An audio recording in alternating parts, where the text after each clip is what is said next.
bozalaka mpe kosolola toyebi biloko nyonso makambo ebomba na unité te nyonso toyebi mutu na mutu oyo kozwa bazemi mpe te zote bazemi kaka bazemi bozwa bazemi yango botala yango nini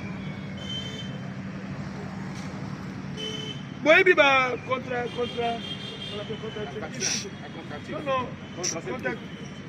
quoi contraceptif c'est ça bazotia yango awa tonga wana mpo ozwa zemi te et puis rapport sexuel ezala responsable po se protéger soki omoni kozala la paix se protéger aka se protéger parce que malade eza ebele maladie oui ce n'est pas seulement le sida maladie eza ebele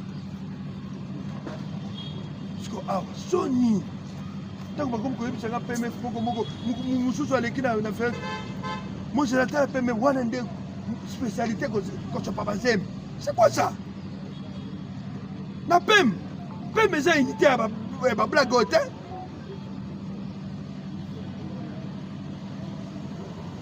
kutu nde batindi bino awa na peme bapesaki bino chance te kote bouti na ft ayokaki tose débarrasse na bango ngai nalobi baya tokoencadre bango ngai nalobaki nabangaki bino te mpo nayebi ke boza bato bino mpe boza carrière na bino militaire boza mpe besoin na mbongo boza besoin mpe na kosepanouir nandimaki yabi boya na bapmf mais réputation mabe ebele bazosala bango mosala te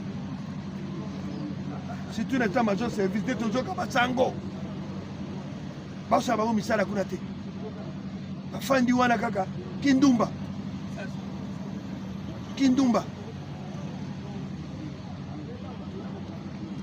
soki nabengeli bino awa mpona kozongisa conscience na bino en tant que basi mwasi il faut mpe kokanga makolo kati il faut pas mobali nyonso akoya il faut fungola makolo non ozomibebisa surtout problème ya réputation bazomba yango te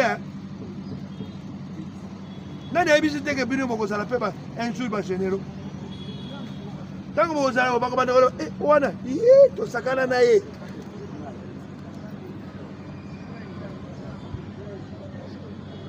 sakana na ye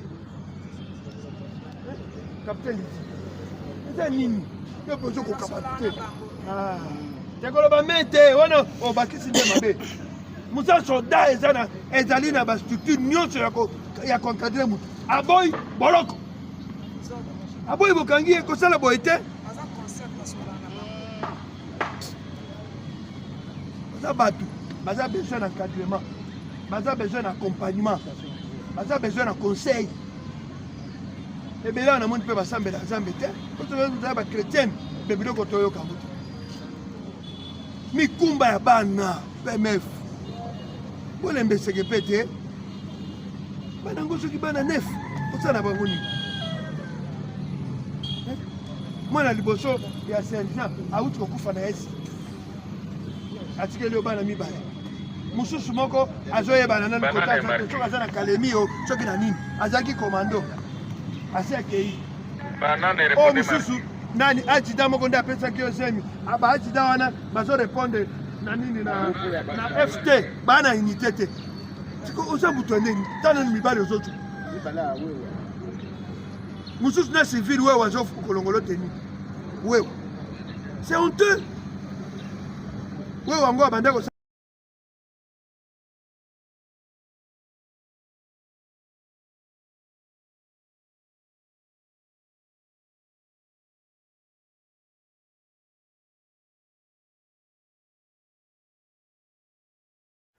Voilà Bandeko, les Lotosa le 23 mars 2025, Bokozwa station ezali koleka na este ya République démocratique du Congo.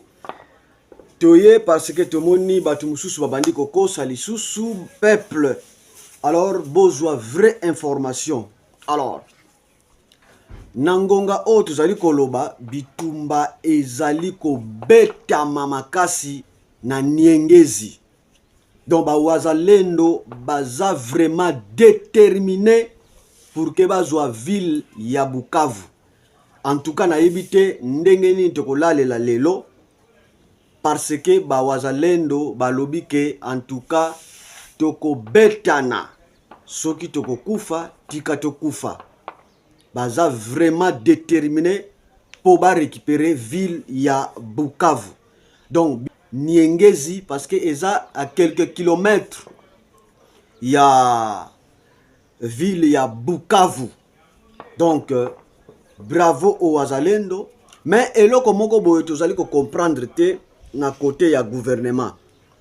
Lobby bandeko na biso ya M23 babimisaki communiqué que bon bazo respecter cesser les faits. Donc bazo se retirer na ville ya pardon na cité ya Walikale pour que bakende na dialogue. Alors du côté ya gouvernement bandeko na biso ya FRDC bango pe balobi ke no bazui acte ya communiqué oyo ekomaki ba wazal pardon ekomaki ba M23. Siko tozo comprendre te. Est-ce que bawazalendo bako respecter cesser les faits wana nandimité. Nandimité parce que baza vraiment déterminé. Est-ce que ekoki ko faiblir lisusu bawazalendo nandimité, au contraire que tozo matsa kanda ipa bawazalendo. Biloko oyo ya cesser les faits ya bandeko na biso ba M23 bango basala ka ndengwana. Basala na bango ndengwana parce que bango ekoma na bango stratégie na bango pour que ba pemi mo muke ba se organiser okosutuka baye ko attaquer. Donc normalement gouvernement na biso biloko wana akoki kolanda yango te. Akoki kolanda yango te. Siko bakomi kaka keno tozo zonga sima na Walikale. Bongo siko bamboka mususu wana. Donc bongo siko bamboka mususu wana kaka na Walikale. Et puis ndenge tozo landela pe ba information basali pe sembla ba M23 bazana bango na kati ya Walikale. Bazana bango na kati ya Walikale mais basali sembla que non tozo retirer na cité ya Walikale. Donc gouvernement na biso il faut to sala keba parce que likambo zo leka place wana eza likambo ya kinswa masani. Nde balobaka ukuswa minini ukuluti didiela. Mais du côté ya bawazalendo en tout cas baza déterminé. Au moment je vous parle bitumba ezali ko betama kaka na baniengezi habité na ba après-midi yango tozo senga yonanu osabonner te na chaîne oyo. Abonnez-vous à la chaîne pour que Olanda makambo ndenge ezokendele na est ya République démocratique du Congo, précisément na Sud Kivu. Abonnez-vous à la chaîne, t'es à la place bakomi abonner, cliquez wana, activez pe cloche ngonga wana pour que banda kozwa ba notification au moment où tu allez ko lancer ba vidéo na biso to ba live na biso. Yango tozo senga na gouvernement azala mayele. Azala mayele totika kopekisa bawazalendo batika kobunda. Ba continuer na pression wana o bazui. Na pression wana o bazui ba continuer parce que je suis sûr que à partir de après-midi na banza Niengezi vraiment il faut tozwa mboka wana. Mais bawazalendo bazui déjà quelques villages eza Mwela na Tetadi. Donc ba village eza kuna eza moins compliqué pour na kotanga. Mais bazui quelques villages déjà. Alors bazo attaquer pour que ba koma vraiment na kati ya Bukavu. Merci beaucoup bandeko. Na moi fikonga o to na zuibino pour que na pese la bino ba information ndenge ezali ko tambolela na kati ya est. Bravo au wazalendo. Félicitations na ba patriote ba wazalendo na ba FRDC malgré du côté FRDC na ibité est-ce que bango ba landi communiqué ya ba ndeko na biso ba M23 toté toko vérifier à partir de après-midi toko ya lisusu kopesa la bino ba information ya sika tozolanda la citation bien ndenge ezali kokendela na est mais du côté en tout cas ba wazalendo bango balobi tozali ko continuer ko bunda ti toko récupérer Bukavu toko récupérer Goma ti na ba parti wana nyonso vraiment merci beaucoup tosukisinde awa tokokutana nde ba après-midi lisusu tozo continuer susu kolandela ba information tokoyaka lisusu kopesela bino ba information vrai et fiable. Bye bye. Les forces armées de la République démocratique du Congo, FARDC, prennent acte de la décision annoncée ce jour par l'Alliance Fleuve Congo et les mouvements du 23 mars, communément appelé M23, de se retirer de la localité de Walikale dans la province du Nord Kivu en exécution de la déclaration conjointe entre l'État du Qatar, la République démocratique du Congo et la République du Rwanda du 18 mars 2025 en présence de Son Altesse l'émir du Qatar, Cheikh Tamim bin Hamad Al Thani, Son Excellence le président de la République démocratique du Congo, le président Félix Antoine Tshisekedi Tshilombo et Son Excellence le président de la République du Rwanda, le président Paul Kagame. Les forces armées de la République démocratique du Congo vont observer avec vigilance le retrait des forces hostiles de Walikale jusqu'à l'est de la ville de la cité de Kibati. Les FARDC vont s'abstenir de mener toute action offensive contre les forces ennemies tout en enjoignant les forces d'autodéfense congolaises à en faire autant afin d'encourager la désescalade et la poursuite des processus de Luanda et de Nairobi et privilégier les discussions de paix et l'aboutissement des discussions récemment entamées à Doha au Qatar et à Washington d'ici aux États-Unis d'Amérique dans l'intérêt de la paix. À ce stade, les forces armées de la République démocratique du Congo, tout en restant mobilisées, se réservent le droit d'intervenir à l'observance de tout mouvement hostile qui s'avérerait être de nature à compromettre la pause des combats ainsi qu'à menacer la sécurité des populations et de leurs biens, tout comme l'intégrité du territoire de notre pays. Fait à Kinshasa le 22 mars 2025. Que sont devenues vos relations avec Joseph Kabila? Pourquoi je dois lui dire? Quand je suis entré chez lui, je n'ai pas négocié avec lui. Il a demandé ceux qui sont pour. Nous avons adhéré. Quand nous nous retirons librement. Et je n'ai pas l'impression qu'il tient même des réunions. Je n'ai pas l'impression qu'il tient des réunions même avec ceux qui sont restés avec lui. À moins que vous me disiez le contraire. Mais je ne sais pas. Non, je n'ai pas l'impression. Je reviens. Moi, je me situe en 2020. 2020, il était là. Il réunissait encore sa famille politique. D'ailleurs, en 2020, dans la foulée de tous ces départs... Je vous informe qu'il ne tenait plus de réunions avec la famille politique. Je vous informe qu'il ne tenait plus de réunions avec la famille politique. D'accord. Je vous informe. Namona na télévision, ceux qui lui sont restés fidèles, Bakendara na Kingakati, les images sont là. Ils sont allés lui renouveler leur loyauté. Ah, moi, j'étais plus avec eux. Yozaki, sous-te, Paul Bi, Azao Sangaesuna Bangote. Tomona, Bakendara renouveler loyauté. Ngana tunika kayo. Na relation zaki na yango, na confiance à Salakio depuis 2007. Tina 2019. 12 ans comme membre du gouvernement. Okomaki, naturellement. Okomaki, non. Sa propriété? Naturellement, Okomaki na relation personnelle, là, tant aux eu décision, mon nene bongo, il y a bima na famille politique na tant au parti politique na yo pour l'ingito personnalisé tant au parti politique na yo j'ai décision mon nene bongo il y a bima na famille politique na ye au solo qui na ye non à constater une émission sur la télévision. Mais il n'y a aucune obligation pour un parti politique à demander je parle de vous aux responsables d'un regroupement auquel il appartient qu'il veut le quitter pour aller ailleurs.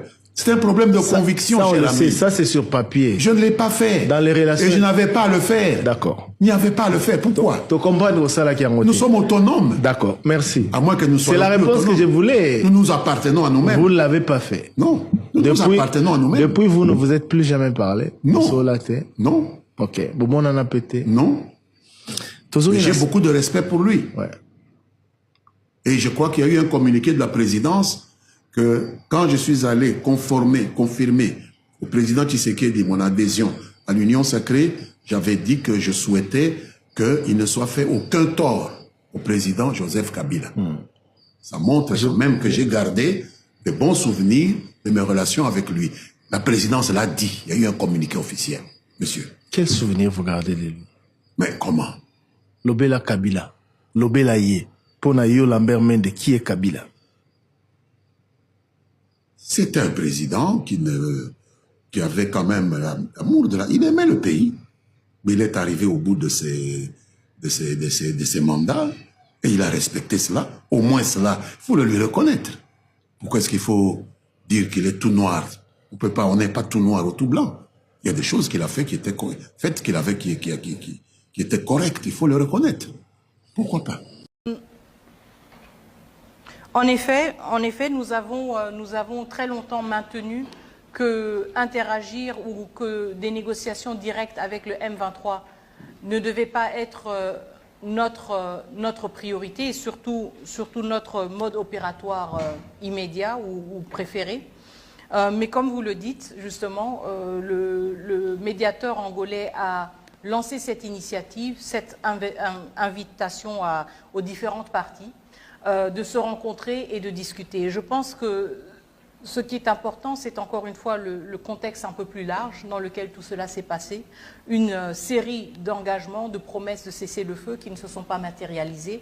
Et encore une fois, du côté de la République démocratique du Congo, la détermination de mettre une cessation le plus vite possible aux hostilités et surtout aux souffrances à nos populations civiles. Et donc, la décision de la République démocratique du Congo de participer à une éventuelle rencontre, elle n'était pas juste une promesse dite, mais aussi une promesse tenue. Nous avons regretté le fait que le M23 n'ait pas pu ou voulu répondre de manière favorable à cette invitation.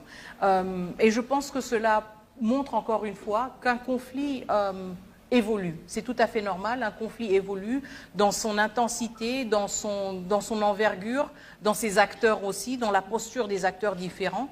Et nous sommes dans une logique justement de l'évolution du conflit et la République démocratique du Congo, à ce moment précis, a estimé qu'il était plus opportun pour nous et surtout pour nos populations d'engager cette discussion directe avec le M23 si cela aurait pour répercussion justement une cessation d'hostilité, une cessation des violences contre nos populations civiles.